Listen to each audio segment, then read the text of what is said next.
Okay, so I'm cruising, at least flying to my cruise in 3 days. And I've never felt more unprepared in my life.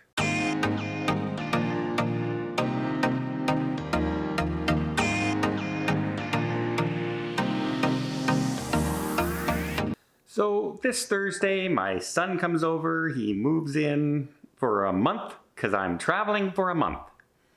I'm on 3 separate cruise lines, 2 separate ports, long cruise, short cruises, all kinds of things. And I haven't started packing.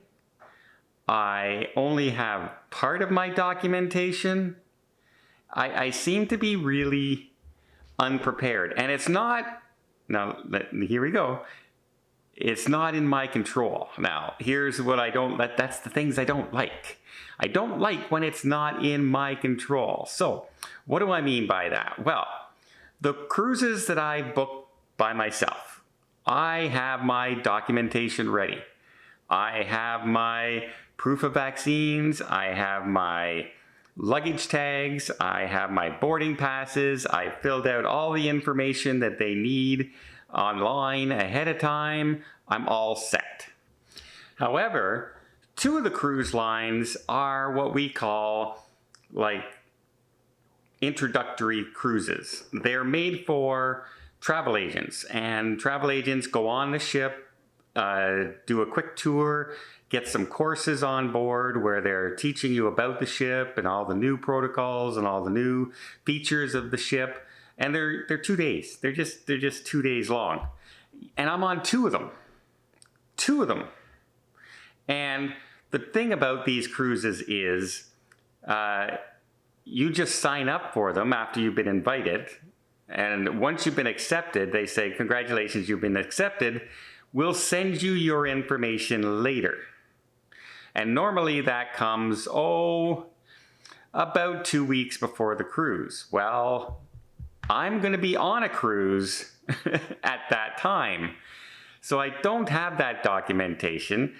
I'll have to figure out how to get it, how to print it out while I'm on my cruise so I have it. One of the cruises I could be on for 2 days, I could be on for 4 days. If I'm on for 4 days, I don't need to figure out how to get a COVID test in Florida. If I'm only on for 2 days, then I do have to figure out how to get a COVID test in Florida before getting on that ship. And I don't know if I have to book these things yet because, lo and behold, I don't know if I'm on either one of those cruises yet. I was booked on the 2-day, but there was space availability on the other 2-day that they're doing, so that I could stay on for 4 days. They just have to see, I didn't want to take a spot away from somebody else, but I said if there's availability, I'm in Florida anyway if you want me to get on and be able to film more. So yeah, that is my situation. I'm leaving, and normally I'm so meticulous when I'm leaving for my cruise. I have a document folder. I have every single thing. My insurance is in there. Every single thing you can think of, I have in that travel bag with all my information. And I'm leaving without important information for 2, possibly 3 of my trips, including even a booking number. I don't even have a booking number right now for those cruises.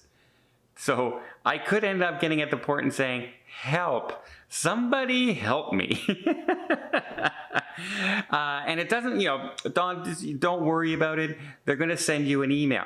Trouble is, when I'm on the cruise, my email doesn't always work. One of my emails, my work emails, for some reason on a laptop, when I'm on the cruise ships, it doesn't get me all my emails. That's why I have Angelina look after my emails for sure while I'm gone. So she's going to have to keep an eye out for those, forward them to my personal email, which for some reason I don't have any problems with. And then I'm going to have to find somebody on a rival cruise ship to print out documentations for another cruise that I'm going on. As we all know, they're always happy to oblige and book and give us documentations for another cruise line. So yeah, that's where I'm at right now. I'm not even packed. It's Monday. I fly out Thursday, which gives me tomorrow and Wednesday. Wednesday, I have to go for my COVID test. Now, I actually, if I wanted to this time around, could have waited until Thursday for my COVID test because my flight is a little later in the day. So I could go in and give myself that extra day leeway if I wanted to. But I decided, you know what? I'm booked on the Wednesday. Let's go in on the Wednesday, because if something happens and I have to take another test, I'm not allowed to test on the same day. You have to wait another day before you're allowed to take another COVID test to count. So I said, let's keep it that way. So worst case scenario, I'm rushing to the pharmacy to take my COVID test the following day as well. And you know what? If I test positive, I'm in trouble. What are the odds? I'm not even going to test fate. In the entire city of Ottawa right now, we have 6 people in hospital with COVID. The entire city of Ottawa, over 1 million and some people, 6 people in hospital. So I'm thinking my odds are pretty good that I don't have COVID, since I basically stay in my house and see my nephews, my son, my daughter, and my grandkids. And that is all I ever see. So yeah, unprepared. I don't like this feeling.